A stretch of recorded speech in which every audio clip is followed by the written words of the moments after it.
गण गणपते नमः। श्री गणेश की वंदना कर दिन के स्वामी बृहस्पति देव श्री हरि विष्णु तथा श्री कृष्ण की आराधना कर इष्ट देव का ध्यान रख गुरुजनों को नमन कर अभिनंदन करते हैं आपका वरुण इसको द्वारा प्रस्तुत आज के दैनिक पंचांग। यह दैनिक पंचांग हम नित्य प्रस्तुत किया करते हैं और प्रतिदिन प्रस्तुत लघु पंचांग का यह बृहद रूप। इसमें डेटा जो भी प्रयुक्त होता है दैनिक पंचांग से दिए जाते हैं, छवि तथा ध्वनि गूगल से दी जाती है और यह प्रस्तुति आप तक यूट्यूब के माध्यम से, यूट्यूब के सौजन्य से हम सफलपूर्वक पहुंचा पाने में आप तक समर्थ। जिस प्रकार पंचांग के 5 अंग होते हैं, इस प्रस्तुति के भी 5 भाग हैं। पहला भाग पंचांग मुहूर्त ग्रहों के गोचर से रहता है और इसी इसी पहले भाग में से पंचांग मुहूर्त को लेकर हम इस प्रस्तुति का लघु रूप आपके लिए लघु पंचांग के रूप में आपके सुझाव के अनुरूप हम नित्य अलग से प्रस्तुत किया करते हैं। दूसरा भाग तारा बुलन इसका नाम है, जिसमें नक्षत्र के अनुसार आज कैसा दिन करने की संभावना यह नक्षत्र के अनुसार हम देखते हैं। यानी हम जिस नक्षत्र में जन्म लिए हैं और चंद्रमा जिस नक्षत्र में भ्रमण कर। तारा बुलन का मुख्य सिद्धांत तारा चक्र पद्धति के आधार पर आधारित है और जिसके अनुसार हम पूरे जीवन काल के लिए ग्रहों के शुभता के बारे में जान सकते हैं। जन्म कुंडली में बैठे ग्रह कैसे फल देंगे और विभिन्न नक्षत्रों में जन्म जातक के से हम जुड़ते हैं, वे हमारे लिए कितने लाभकारी, कितने हमारे लिए मददगारी और कितने हमारे लिए चुनौतीपूर्ण हो सकते हैं, बात हो सकते हैं। ये सारी बातें अग्रिम रूप से यदि हम जान जाए तो हम योजनाबद्ध तरीके से जीवन में आगे बढ़ते हुए शुभ कार्यों का निष्पादन शुभ दशा अंतर्दशा में कर सकते हैं। वहीं अशुभता की स्थिति में हम चुनौती का सामना करने के लिए तैयार हैं। विशेष चर्चा प्रस्तुति। तीसरा भाग चंद्रबलम इसका नाम है, जिसमें राशि के अनुसार आज कैसा दिन करने की जी हाँ, चंद्रमा जिस राशि में होता है उसी राशि से गणना की जाती है। इसके साथ चौथे भाग में चौखरिया एक प्रकार का मुहूर्त ज्योतिष शुभ और अशुभ काल को है। जब भी हम कोई कार्य करते हैं उसमें शुभता चाहते हैं और चौखरिया हमें एक मार्गदर्शक के रूप में कार्य करता है, हमें शुभ और अशुभ का बताता है कोई भी शुभ कार्य करना। काफी महत्वपूर्ण है। विशेष चर्चा प्रश्न। 5वां और अंतिम भाग। जब हम जन्म लेते हैं, सांस की प्रक्रिया जैसे ही आरंभ होती है, इस क्षण हमें उपहार में कुछ अंक देते हैं और वह जन्म तिथि के पूरे जीवन काल काम करते हैं। जी हाँ, अंक कार्य करते रहते हैं। कुछ अंक हम जीवन के यात्रा के दौरान अर्जित कर लाते। ये सभी सकारात्मक और नकारात्मक हो सकते हैं और यह प्रस्तुति विशेषकर है सकारात्मक और नकारात्मक अंकों को पहचानने, उन्हें समझने का, उन्हें जानने का, उन्हें याद रखने का और उसी के अनुरूप कार्य करने का। जी हाँ, 1 से 9 तक ही अंक। 5वां 1 से 9 तक ही अंक होते हैं। अंक निरंतर कार्य करते रहते हैं जन्म से लेकर मृत्यु तक। विशेष चर्चा प्रस्तुति में। इसी प्रस्तुति में हम देखेंगे कि अंक कार्य करते हैं, साथ ही साथ अंक बोलते हैं। किसी भी तिथि माह के विभिन्न तिथियों को जन्मे जाते के लिए आज के अंक शुभता के संदर्भ में क्या संदेश लेकर इसी प्रस्तुति में। इस प्रकार पूरी प्रस्तुति आपके लिए हम संकलित कर एक जगह एकत्रित करके उसे अपडेट करना है आपके लिए, इसे उपयोगी बनाने का प्रयास। कहीं जाइएगा नहीं, हमारे साथ बने रहिएगा अब तक, क्योंकि यह प्रस्तुति महत्वपूर्ण होने वाला है। साथ ही साथ यदि इस प्रस्तुति का पहली बार देख रहे हैं तो हमारे चैनल को सब्सक्राइब करें, साथ ही साथ नोटिफिकेशन बटन को दबाना न भूलें ताकि हमारे हर प्रस्तुति की सूचना आपको मिल सके, आप उसे लाभान्वित हो। चैनल को साझा करें अपने मित्रों, परिजनों, शुभेच्छुओं के संग ताकि वे भी चैनल के विभिन्न प्रस्तुतियों का से लाभान्वित हो सके। तो चलिए चलते हैं प्रस्तुति के आगे कर पंचांग के 5 अंग। और हम शायद ही जानते हैं कि पंचांग अंग 5 अंग पंचांग के हम शुभ ये जानते हैं कि पंचांग से हम शुभ और अशुभ बहुत जानते हैं, किंतु ये पंचांग के 5 अंग हम विभिन्न रूप से शुभता देते हैं हम शायद नहीं जानते। पर तिथि लक्ष्मी प्रदान करने वाला वार से आयु में वृद्धि, नक्षत्रों से पापों का नाश, योग रोगों को दूर करने में सहायक और कर्म कार्यों में सफलता, कार्य सिद्धि। अतएव इन पांचों अंगों का स्मरण करने से इनकी शुद्धता बनी रहती है और इसका स्मरण करने का सबसे अच्छा उपाय, सबसे अच्छा माध्यम यह श्लोक है। तिथि च श्री कर्म प्रोक्तम, वारम आयुष्वर्धनम, नक्षत्रम हते पापम, योगम रोग निवारणम, करणम कार्य सिद्धिम च पंचांग फलम। और इसे प्रतिदिन प्रातः उठते ही जितनी बार भी हो सके संभव उतना स्मरण करना चाहिए ताकि उनकी शुद्धता बनी रहे। और इसके अतिरिक्त हमें पुराणों में जो लिखा है पंचांग का श्रवण, जी हाँ, पंचांग का श्रवण से गंगा स्नान को मिलाप जो पुराणों में लिखा है। कल्पना का पंचांग का श्रवण करना चाहिए और कल्पना करना चाहिए गंगा स्नान को मिलाप। और यहाँ गंगा का तात्पर्य जलीय राशियों से है, जलीय तत्वों से है, यानी हमारे शरीर के जलीय तत्व जो शुभ रूप से प्रभावित होते हैं, ये हमें गंगा का तात्पर्य उस जलीय तत्व से है। और इसके अतिरिक्त जन्म कुंडली की जलीय राशियां, जलीय राशियों में बैठे ग्रह और जलीय राशि के स्वामी, ये भी शुभ रूप से प्रभावित। तो पंचांग श्रवण का हमने देखा। इस प्रकार हमें प्रतिदिन प्रातः पंचांग का स्मरण और श्रवण करना चाहिए। पंचांग की उपयोगिता महत्ता यही समाप्त नहीं होती। पंचांग हमारे जीवन में महत्वपूर्ण भूमिका अदा करता है। यह हमारे निर्णय क्षमता को सुदृढ़ करता है, आत्मबल बढ़ाता है। पंचांग प्रकृति और ब्रह्मांड की ऊर्जा के साथ संतुलन स्थापित करने में सहायक होता है, जिससे जीवन में शांति, समृद्धि और सकारात्मकता का संचार होता है। अतः पंचांग का अनुसरण करके हम अपने जीवन को अधिक सफल और समृद्ध। तो चलिए आइए पंचांग की महत्ता, उपयोगिता और जीवन में इसकी भूमिका को देखते हुए आइए हम सब पंचांग का स्मरण, श्रवण और अनुसरण करें और जीवन को अधिक सफल और समृद्ध बनाते हुए जीवन में सुखता कायम।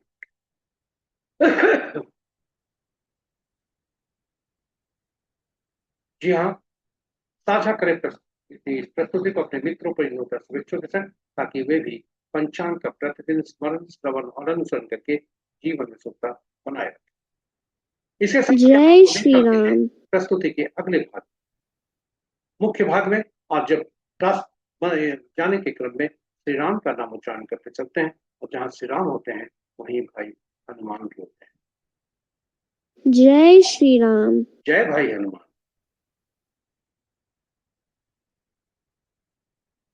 स्वागत है आपका प्रस्तुति में। आज का दिनांक 9 जुलाई 2026, माह चार, पक्ष कृष्ण, साका संवत 1948, 12 भाव, विक्रम संवत 2043, कलयुग का 5127वां वर्ष। आज का सूर्योदय 5:05 पर, सूर्यास्त 6:44 पर, sunrise at 5:05 AM, sunset at 6:44 PM। आज का मध्याह्न 11:55, सूर्यदेव की स्थिति दक्षिणायन पूर्व। और चंद्रोदय, आज का चंद्रोदय मध्यरात्रि 1:34 पर, चंद्रस्त 1:28 अपराह्न। आज का दिशा से दक्षिण है, फिर भी इस दिशा में यात्रा करने को बाध्यता हुई तो दही खाकर, दही का सेवन करके यात्रा में सुखता लाए। और पंचांग के 5 अंग इस प्रकार। वार गुरुवार, तिथि दिन के 10:37 तक नौवीं जो रिक्ता तिथि के अंतर्गत आता है, उसको 10वीं जो पूर्णा तिथि के अंतर्गत आता है। नक्षत्र अपराह्न 2:56 तक अश्विनी, उसके बाद नक्षत्र के पद आज के इस प्रकार। दिन का आरंभ अश्विनी के तीसरे पद से होता है, जो कि 9:15 रहता है। उसके बाद अश्विनी नक्षत्र का चौथा पद, जो कि अपराह्न 2:56 पर समाप्त होता है, और आरंभ होता है अश्विनी नक्षत्र का पहला पद।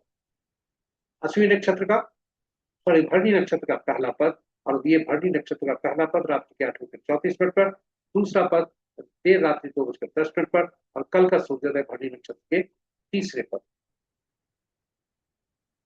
योग 10:12 तक सुकर्मा, उसके बाद धृति, करण 3 के 10:37 तक गर, और फिर रात्रि के 9:31 तक बनी, और फिर बृहस्पति।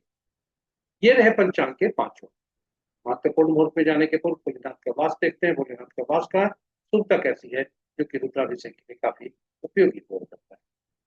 जय भोलेनाथ। ओम नमः शिवाय।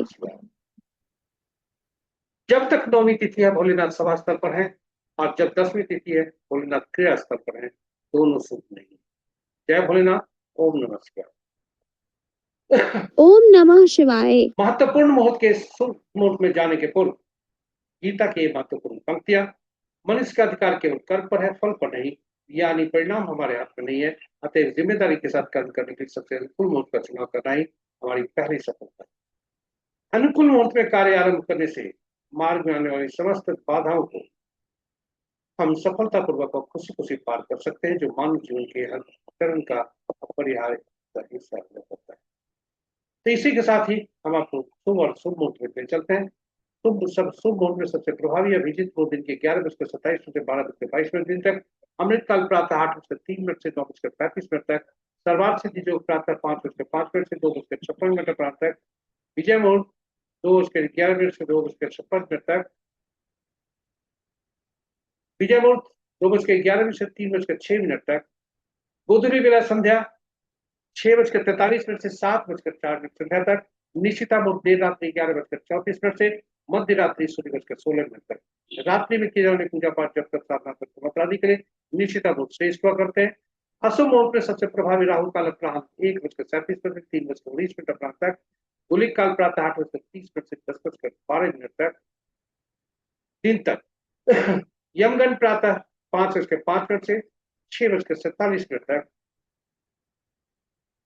वर्ज मुहूर्त दिन के 11 बज के वर्ज मुहूर्त दो भागों में, दिन के 11:06 से 12:38 दिन तक, और रात्रि के 11:51 से 1:51 देर रात्रि तक। गणमुल प्रातः 5:05 से अपराह्न 2:56 तक, और भद्रा रात्रि के 9:31 से 5:35। ये रहे हमारे महत्वपूर्ण शुभ और अशुभ। ग्रहों की आकाशीय स्थिति की तरफ चलते हैं, और यह आपको हमने लिया है ग्रहों की आकाशीय स्थिति पर। आज किसी भी ग्रह का राशि परिवर्तन नहीं है, और अंश के अनुसार बुध देव बकरी चल रहे हैं, इसलिए वृद्धावस्था में। शुक्र देव मार्गी हैं, किंतु राशि परिवर्तन के बाद बाल्यावस्था में है, इसलिए दोनों कमजोर अवस्था में। मित्र राशि में 2 ग्रह, शत्रु राशि में 2 ग्रह, सम राशि में 4 ग्रह, और अपनी राशि में 1 ग्रह। सूर्य देव तथा बुध देव की राशियों में 2 ग्रह, और शेष ग्रहों की राशियों में 1 ग्रह। नक्षत्र के अनुसार ग्रहों की शक्ति। मित्र ग्रह के नक्षत्र में 3 ग्रह, शत्रु ग्रह के नक्षत्र में 2 ग्रह, सम ग्रह के नक्षत्र में 2 ग्रह, और अपने ही नक्षत्र में 2 ग्रह।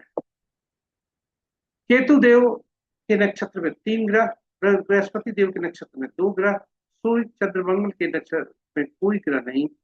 अतः कोई शुक्र सूर्य मंगल के ग्रह के नक्षत्र में कोई ग्रह नहीं, और शेष ग्रहों के नक्षत्र में एक एक ग्रह। अगला जो राशि परिवर्तन है सूर्य देव का है, जो 16 जुलाई को राशि परिवर्तन करेगा, और बृहस्पति देव 16 जुलाई को बकरी भी होंगे, अस्त होंगे, सॉरी बकरी नहीं अस्त होंगे, और बुध देव का अस्त 25 जुलाई तक चलेगा। ये अस्त और बकरी अभी दोनों। और इसके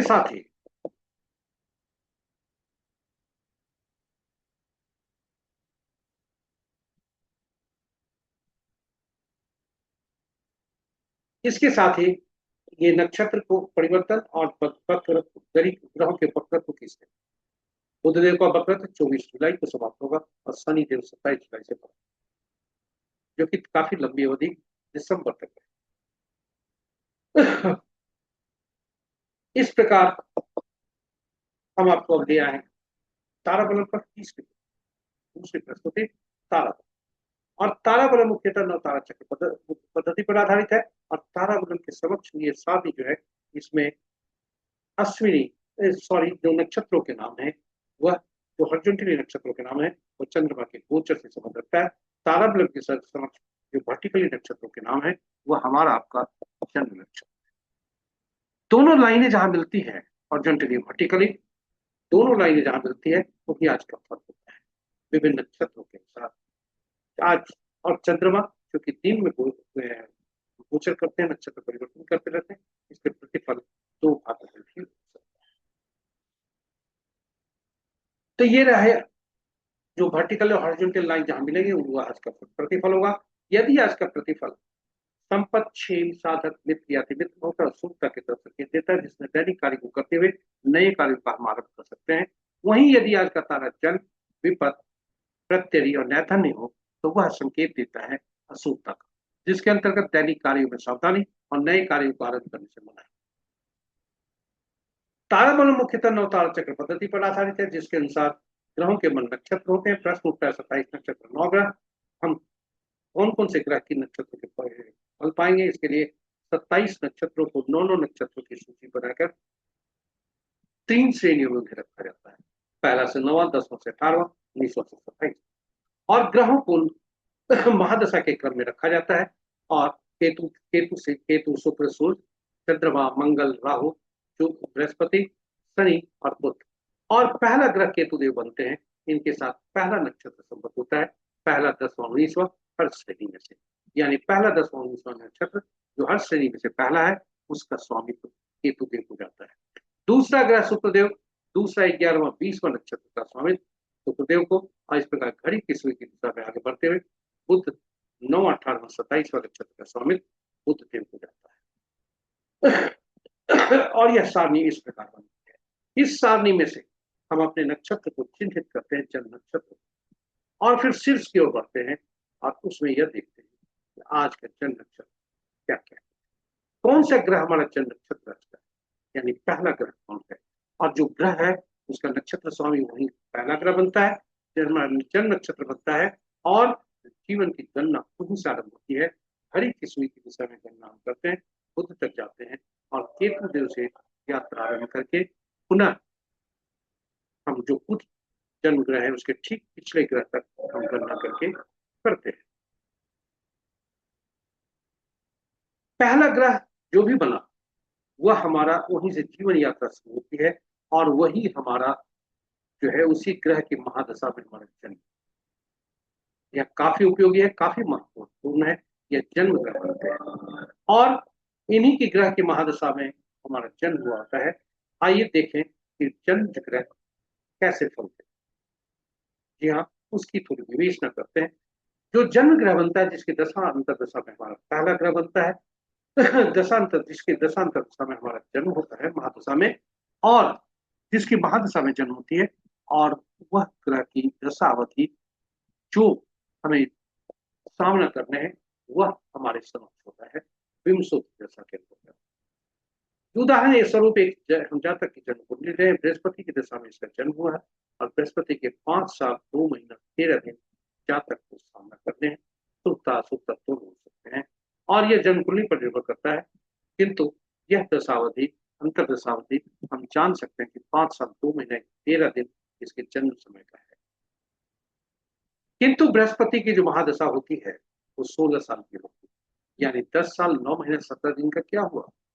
यहाँ जातक को पिछले जन्म से आता है, और चूंकि पहला ग्रह का संबंध पिछले जन्म से भी होता है, इसलिए इसे अलग श्रेणी में रखा जाता है जन्म ग्रह बोलकर। ये पीड़ा अति पीड़ा दोनों से इसलिए पहला ग्रह पीड़ादायक हुए, दूसरा चौथा छठा आठवां शुभ फलदायी, और तीसरा पांचवा सातवां ये पीड़ादायक अशुभ। और इस प्रकार पूरे जीवन काल में कौन कौन ग्रह शुभ होंगे उनकी अलग सूची बना सकते हैं, कौन कौन ग्रह शुभ होंगे उनकी सूची बना सकते हैं, और इस प्रकार जन्म कुंडली से भी हम उसी सूची अनुरूप कार्य करके हम शुभता सुनिश्चित कर सकते हैं। इसके अतिरिक्त विभिन्न नक्षत्रों में जन्मे जातक, शुभ ग्रहों के नक्षत्र में जन्मे जातक हमारे लिए शुभ कार्य होंगे, अशुभ ग्रह के नक्षत्र में जन्मे जातक हमारे लिए शुभ कार्य होंगे। यह हमने विस्तार से इसकी चर्चा अलग से यूट्यूब पर पोस्ट कर दी है, जिसमें भगवान राम, माँ सीता तथा पवन पुत्र हनुमान की पुण्य की चर्चा की। आप उसे देखें, उसे समझने का प्रयास करें और लाभान्वित। इसके साथ ही हम वापस ताराबलम पर चले। इसके पूर्व जो आपके सुझाव थे कि विभिन्न जो शुभ तारे हैं उसके शुभता शुभ फलदायक सूची आपके लिए, और अशुभ तारे की सूची शुभ उसका जो फल है उसकी सूची भी अलग अलग कर दें, ताकि आपके लिए उपयोगी बन सके। तो आपके सुझाव के अनुसार यह सूची आपके समक्ष प्रस्तुत। अब हम आज वापस ताराबलम पर चलते हैं और ताराबलम में देखते हैं कि चंद्रमा गोचर कहाँ करता है। चंद्रमा अश्विनी नक्षत्र में गोचर करेगा और अश्विनी नक्षत्र में गोचर करने के बाद ये फिर भरनी में जाएंगे और आज का दिन ये दिखा है तो रोहिणी, हस्ता और श्रवण नक्षत्र तथा मृगशिरा, चित्रा और शर्मिष्ठा नक्षत्र के जातकों के लिए पहला और दूसरा भाग दोनों ये अशुभता दी है। और यदि हम अब इन तारों को देखें तो कुछ तारे अशुभता लिए हुए जन्म ही देते हैं। जी हाँ, कुछ तारे हमें अशुभता देते हैं और अशुभता देने के लिए ही जन्म हमें लिया जाता है। यानी यदि हम कहें कि हमारा जन्म यदि हम कहें भरनी पर्व के नक्षत्र हुआ है तो वो हमारे लिए शुभ नहीं है। उसी तरह से हम अपने ग्रहों के बारे में जान सकते हैं। अब हम अब आज के बारे में हमने कहा कि रोहिणी, हस्ता, श्रवण नक्षत्र तथा मृगशिरा, चित्रा, शर्मिष्ठा नक्षत्र के जातकों के लिए परेशानी का विषय है। वहीं मृग, कृत्तिका, उत्तरा, फाल्गुन, उत्तरा, भाद्रपद नक्षत्र के लिए आज के दिन सुख है। इसी के साथ साथ ही हम आपको तीसरे भाग में ले चलते हैं। तीसरा भाग राशि से है। चंद्रमा का राशि जिस राशि में गोचर करेंगे उसके अनुसार कैसा फल। आज चंद्रमा का राशि परिवर्तन नहीं है, इसलिए मेष राशि में चंद्रमा है और यदि इसे देखा जाए तो मेष, मिथुन, कर्क, तुला, वृश्चिक और कुंभ राशि के जातक के लिए आज शुभता के संकेत है। क्योंकि आज राशि परिवर्तन नहीं है, इसलिए दोनों भागों के परिणाम एक ही। इसे आप सही ढंग से उपयोग करके जीवन में सुखता बनाए रख सकते हैं। इसके साथ ही हम चौथा भाग में लेके चलते हैं। चौहरिया एक प्रकार का बहुत ज्योतिष शुभ और अशुभ का काल दर्शाता है कोई भी कार्य को करने के। और इस चाहे वो कार्य पहली बार किए जाने वाला हो या पूजा पाठ से संबंधित हो, यदि कोई व्यक्ति उचित मुहूर्त नहीं देखना चाहता या नहीं देख पाता हो तो कम से कम अपने कार्य में शुभता चाहता है, इसके लिए चौहरिया। जब भी हम चौहरिया देखें, चौहरिया अवश्य देखना चाहिए। और चौहरिया की उपयोगिता और इसको देखते हुए हमने YouTube पर अलग से वीडियो चौहरिया का बनाकर रखा है, हिंदी और अंग्रेजी में, आपके लिए सुखकारी हो। आप उसे देखें, समझने का प्रयास करें और उसका सही ढंग से उपयोग करके जीवन में सुखता बनाए रखें। कुल 8 चौहरिया दिन के होते हैं, 8 चौहरिया रात होते हैं और साप्ताहिक दिनों से संबंधित करने के लिए 7 चौहरिया का नाम हुआ। इसलिए 8वां चौहरिया जो आदि का चौहरिया होता है, आरंभ का चौहरिया होता है, वही 8 चौहरिया और 8वां चौहरिया के संबंध साप्ताहिक दिन और साप्ताहिक दिन शासित होते हैं अलग अलग ग्रहों से, जिनके अलग अलग निमित्त कार्य हैं जिसमें वे शुभ फल देते हैं, जिसके सारणी आपके समक्ष। अब हर चौहरिया का संबंध साप्ताहिक दिनों से होता है, उनके साथ साथ ग्रहों से हो जाता है और उनके द्वारा निमित्त कार्यों से हो जाता है। इसलिए चौहरिया की उपयोगिता बढ़ जाती है। जब भी हम चौहरिया का उपयोग करें तो कम से कम यह जरूर देख लें कि जिस चौहरिया का उपयोग करने जा रहे हैं कहीं अशुभता से अधिक तो नहीं है। दिन में राहु काल, काल बेला, वार बेला से ग्रसित हो सकता है, रात्रि में काल रात्रि। और यह जो अशुभता है ये इसको ध्यान में रखकर हम इसका उपयोग जरूर कर सकते हैं। संक्षेप में आपको बता दें कि दिन में सूर्यदेव का प्रभुत्व होता है। जी हाँ, दिन में सूर्यदेव का प्रभुत्व होता है और सूर्यदेव के प्रभुत्व और शनिदेव और सूर्यदेव में कटुता रहती है। इसलिए शनि का चौहरिया प्रतिदिन काल बेला से हो सकता है।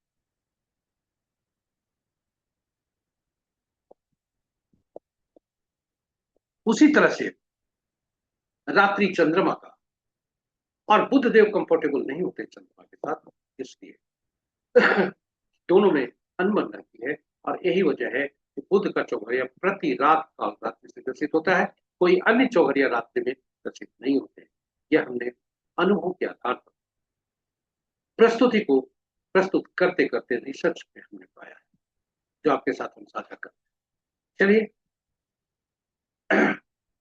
कुछ चर्चा फिर विभिन्न अशुभ चौहरिया। शनि का चौहरिया पापी ग्रह है शनि, इसलिए इसे काल के रूप में चिन्हित किया जाता है। कोई भी शुभ कार्य नहीं करना चाहिए, किंतु शनि कर्म के देवता और न्याय के देवता, इसलिए सरकार के नियमों का अनुपालन करते हुए ईमानदारी के साथ किए जाने वाले धनोपार्जन हेतु गतिविधियों के लिए यह काफी लाभदायक। वहीं रोग चौगड़िया मंगलदेव स्वामी, मंगलदेव क्रूर और निष्कारी, कोई भी शुभ कार्य शुरू नहीं करना चाहिए, किंतु मंगलदेव जो शत्रु हंता है, युद्ध क्षेत्र के लिए काफी उपयोगी है। और आज के संदर्भ में कहा जाए तो हर वर्ग युद्ध क्षेत्र में है। उदाहरण स्वरूप विद्यार्थी वर्ग यदि अपने सहपाठी को नहीं हराएगा तो कंपटीशन क्वालिफाई नहीं कर पाएगा, प्रतियोगिता परीक्षा में जो है वह सफल नहीं हो सकेगा। यह भी एक चुनौती बनेगी। उसी तरह से नौकरी पेशा वाले व्यक्ति जब तक अपने सहकर्मी को पराजित नहीं करेंगे तब तक जीवन में प्रमोशन नहीं। और इतना ही नहीं, हम अपने शरीर को देखें, जब रोगों को पराजित नहीं करेंगे स्वस्थ नहीं रह सकते। जी हाँ, जी कोर्ट केस आदि के लिए मंगल देव काफी शुभकारी। तो ये रहे चौघड़िया पर प्रस्तुति। आज का चौघड़िया देखते हैं, आज का चौघड़िया क्या है। आज का चौघड़िया, जी हाँ, आज का चौघड़िया शुभ चौघड़िया से दिन आरंभ है, शुभ चौघड़िया से। और आप देखें शुभ चौघड़िया आज आदि का चौघड़िया, जी हाँ, शुभ चौघड़िया आदि का चौघड़िया, ये अंत का चौघड़िया, दोनों शुभ चौघड़िया है। और अमृत चौघड़िया जो 1:37 से 3:19 तक है, वो राहु काल से ग्रसित है। काल चौघड़िया जो 3:19 से 5:02 तक है, वो काल ग्रह से है। और शुभ चौघड़िया जो 5:02 से 6:44 तक है, वो मार्ग। वहीं रात्रि का चौघड़िया नाग चौघड़िया 11:55 से 1:13 तक काल ग्रह। तो ये रहे चौघड़िया के संबंध छोटी सी स्तुति। अंकों की दुनिया में आपका स्वागत है। हमारे जीवन में अंकों की अहम भूमिका होती है और ये अंक 1 से 9 तक होते हैं। 10वां अंक कोई नहीं होता, शून्य को गणना में नहीं लेते। और 5 अंक आपको देखें इनकी पोजीशन के अनुसार, इनके जो मध्य स्थिति के अनुसार ये काफी मजबूत स्थिति में है और संतुलित रखते हैं अपने से पूर्व और बाद में आने वाले अंकों। ये 1 से 9 तक अंक शासित होते हैं विभिन्न ग्रहों से। और इन ग्रहों के अलग अलग तत्व गुण ऊर्जा होते हैं जो इन अंकों में भी समाहित होते हैं। इसलिए इन अंकों को अंकों की दुनिया में, अंकों के साम्राज्य में विभिन्न नामों से, उनके गुण तत्व ऊर्जा के अनुसार विभिन्न नामों से पुकारा जाता है, जो कि सूची आपके साथ प्रस्तुत। जब हम जन्म लेते हैं, ईश्वर हमें कुछ उपहार देते हैं अंकों का, जन्म तिथि के रूप में, जिसमें तिथि, माह और वर्ष हुआ करते हैं। तिथि और माह 1 अंक का भी हो सकता है, 2 अंकों का। जी हाँ, वर्ष 4 अंकों का। तिथि हम खुद होते हैं, हमारा व्यक्तित्व होता है। बोलचाल की भाषा में इसे ड्राइवर कहा जाता है। मूलांकुशी ज्योतिषी में कहते हैं। वही तिथि माह तीनों वर्ष तीनों मिलते हैं तो वह भाग्यांक कहलाता है। बोलचाल की भाषा में इसे हम भाग्यांक कहते हैं। बोलचाल की भाषा में इसे कंडक्टर कहते हैं, सॉरी। तिथि और माह दोनों मिलते हैं तो हमारा बाहरी व्यक्तित्व दर्शाता है। और वर्ष के अंकों को जोड़कर एक अंक में परिवर्तित करते हैं। पुरुष के लिए 11, पुरुष के लिए 11 उसमें घटाते हैं, महिला के लिए 4 उसमें जोड़। और ये हमने आज के जो जन्म तिथि है, जो हमने आपको उदाहरण स्वरूप में दिया है, यह गूगल से दिया है, उद्देश्य शैक्षणिक है। कोई भी इस पर चर्चा हम भविष्यवाणी पर नहीं करें, उससे थोड़ा सा बचने का प्रयास करेंगे। क्योंकि अंकों की दुनिया में ये केवल इतने ही पे ही अंक परिणाम नहीं होता, अपितु और भी अंक जो जातक जो उपयोग में ला रहे हैं उसके अनुसार। जब भी जब भी 11, 22, 33 आते हैं तिथि में, माह में 11 आ सकते हैं, माह में 22 आ सकते हैं और 33 गणना में आ सकते हैं। या कहीं 11, 22, 33 कहीं भी आए गणना में या तिथि माह वर्ष में, तो वैसी स्थिति में हम एक ये मास्टर नंबर ये कहलाता है। और ये हमारे पूर्व जन्म के कर्मों से संबंध रखता है। आत्मा कारक जो अधूरे कार्य हैं वो इस जन्म में करने होते हैं।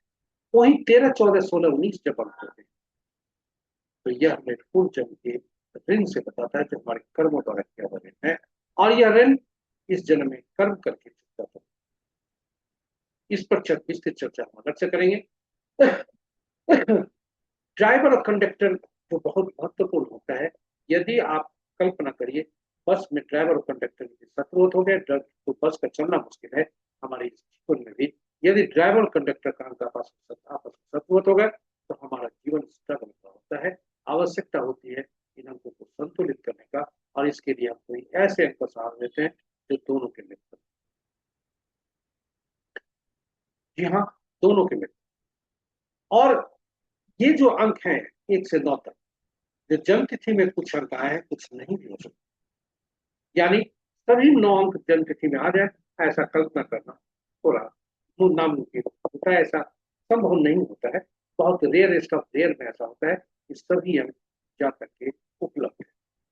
यहाँ पर हम देखें कि यदि जातक का जो अंक उपलब्ध नहीं होता, क्योंकि हर अंक का अलग अलग गुण तत्व ऊर्जा हो, जो ये शासक ग्रहों से अनुग्रहित होते हैं, तो वैसी स्थिति में जो अंक उपलब्ध नहीं है उसके गुण तत्व ऊर्जा की कमी पाई जाती है।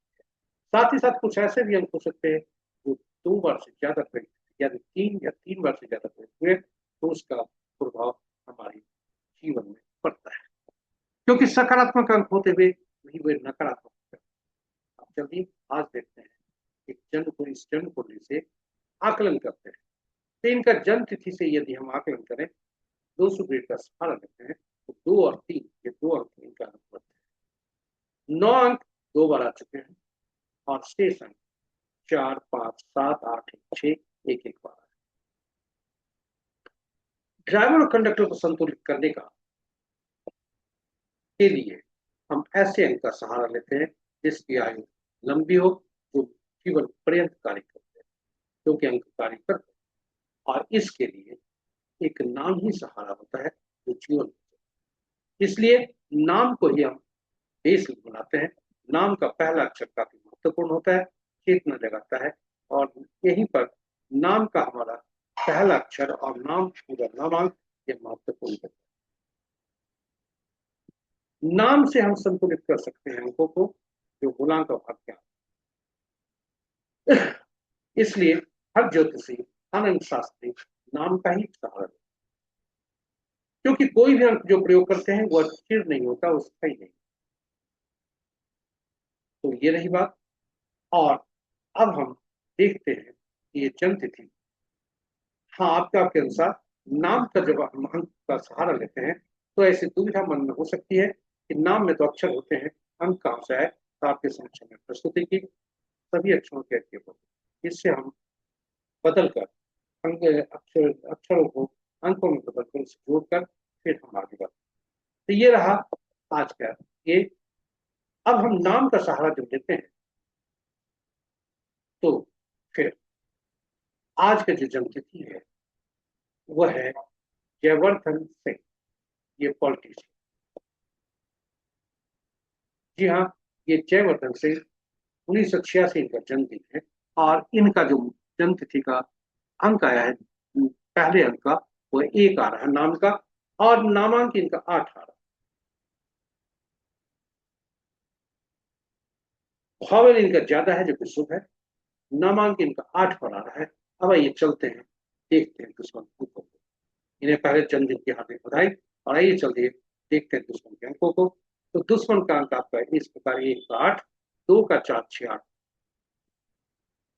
3 का 6, 4 का 8, 9, 4, 2, 5 का कोई नहीं, 6 का 3, 9, 7 का 7, 9, 3, 8 का 1, 2, 9, 4, 8, और 9 का 6, 4, 2, 8। जी हाँ, अब इन अंकों को देखें यदि, तो मूलांक इनका 9 है और भाग्यांक 4 है। 9 और 4 आपस में। नाम इनका अंक 8 दे रहा है।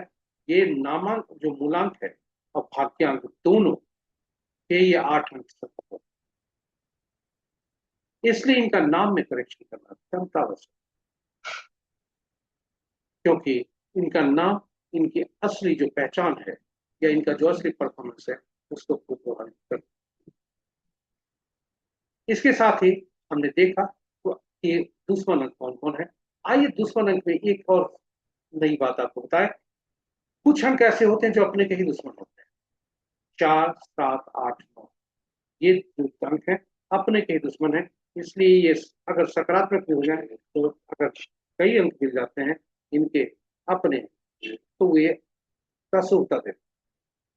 इसलिए बस सावधानी से इन अंकों का जो रिपीटेशन नंबर होता है गाड़ी संख्या में, मकान में, आदि आदि में, हम अवॉइड करें। हम इसे अवॉइड करें। और इसके साथ ही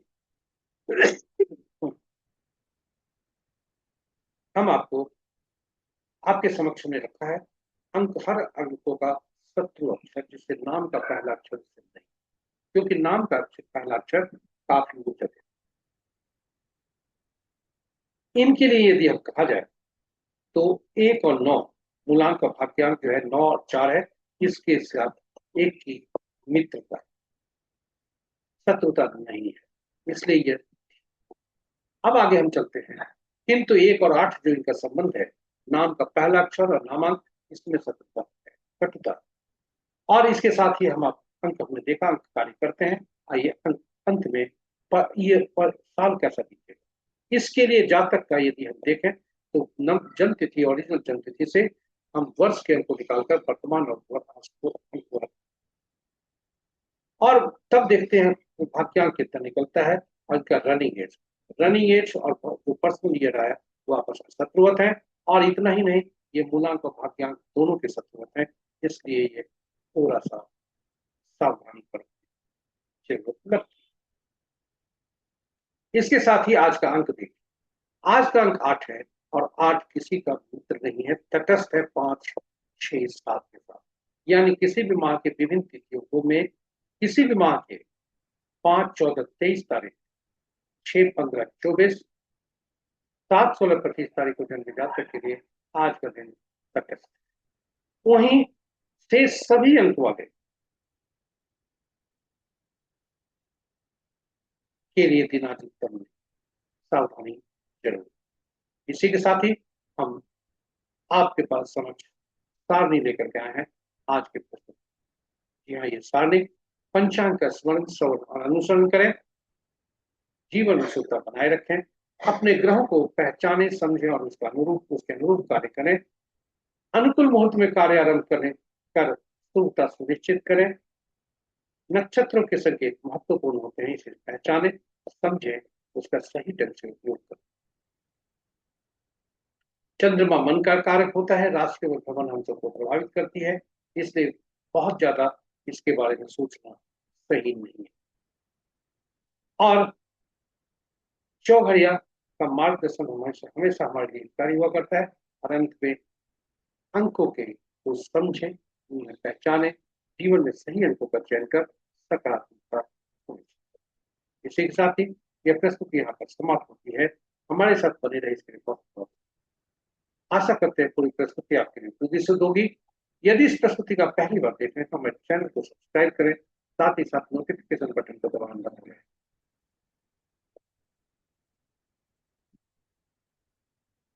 साथ ही साथ नोटिफिकेशन बटन को दबाना ना भूलें, ताकि हमारे हर प्रस्तुति की सूचना आपको मिल सके और आप उसे लाभान्वित हो सके। साझा करें चैनल को अपने मित्रों, परिजनों और शुभेच्छुओं के संग, ताकि वे भी प्रस्तुति से लाभान्वित हो सके।